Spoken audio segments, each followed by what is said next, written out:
تمثیل دیتے ہیں امیر المومنین، فرماتے ہیں جب مرنے والا مرے گا تو مرنے کے بعد اللہ اس کے سارے اعمال کو جسم دے گا. مثلا اس کے بیٹوں کا ایک جسم بن جائے گا، اس کے مال کا جسم بن جائے گا، اس کے اعمال جسم میں آ جائیں گے. تو فرماتے ہیں یہ اپنے مال سے مخاطب ہوگا کہ اے مال میں دنیا سے جانے والا ہوں، تم میرے لیے کیا کر سکتے ہو؟ تو مال کہے گا کہ میں اتنا کر سکتا ہوں، تیرے لیے کفن کا بندوبست کر سکتا ہوں، اس سے زیادہ میں تیرے لیے کچھ بھی نہیں کر سکتا.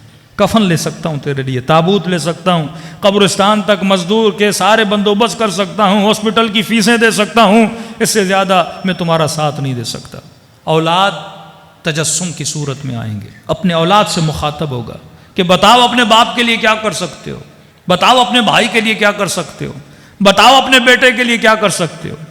یہ جسم آواز دے گا کہ ہم اتنا کر سکتے ہیں کہ تجھے قبرستان تک لے کر جائیں، ہم اتنا کر سکتے ہیں کہ تجھے قبر میں اتاریں، اس سے زیادہ ہمارا کوئی کام نہیں ہے، ہم تمہارے ساتھ نہیں آ سکتے. مال کہے گا میں کفن لے سکتا ہوں، اولاد کہے گی، رشتہ دار کہیں گے تجھے قبرستان تک لے آ سکتے ہیں.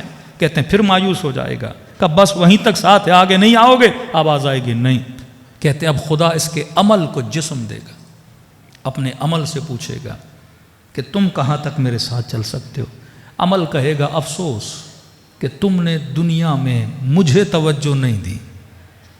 اولاد کی طرف اشارہ کرے گا، لپٹے رہے ان کے ساتھ، چپکے رہے ان کے ساتھ، زحمتیں ان کے لیے کی، کوششیں ان کے لیے کی، محنتیں ان کے لیے کی، لیکن یہ قبر تک آئے چھوڑ کے چلے گئے.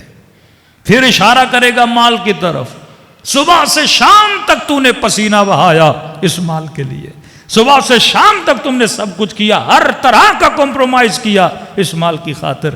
کیا کیا اس نے تمہارے لیے؟ ایک کفن کا بندوبست کیا کہ میں وہ عمل ہوں جس کی طرف تمہاری توجہ نہیں تھی، میں وہ عمل ہوں جس کی طرف تم نے زندگی میں اتنی توجہ نہیں دی، لیکن میں قبر میں بھی تیرے ساتھ ہوں، میں برزخ میں بھی تیرے ساتھ ہوں، میں حشر میں بھی تیرے ساتھ ہوں. پھر امیر المومنین فرماتے ہیں سب سے زیادہ اگر زندگی میں توجہ دینا تو اپنے عمل کی طرف دینا، کیونکہ عمل دنیا میں بھی ساتھ ہے، عمل آخرت میں بھی ساتھ ہے. فرمایا تبھی جب لوگ دنیا سے جاتے ہیں تو دنیا والے ان کی گاڑیوں کو یاد نہیں کرتے، ان کے کپڑوں کو یاد نہیں کرتے، ان کے اسٹائلوں کو یاد نہیں کرتے، ان کے حسن کو یاد نہیں کرتے. دنیا والے اگر یاد کرتے ہیں تو تمہارے عمل کو یاد کرتے ہیں کہ بندہ سخی کتنا تھا، بندہ اخلاق والا کتنا تھا، بندہ عزادار کتنا تھا، بندہ حسین کی مجلس میں گریا کیسا کرتا تھا، بندہ غریب پرور کیسا تھا. آج ہم میں سے کسی نے حسین کو نہیں دیکھا لیکن حسین کے صبر کو یاد کرتے ہیں، علی کے چہرے کو نہیں دیکھا لیکن علی کی شجاعت کو یاد کرتے ہیں، سیدہ سے ملاقات نہیں کی لیکن سیدہ کے حیا کو یاد کرتے ہیں.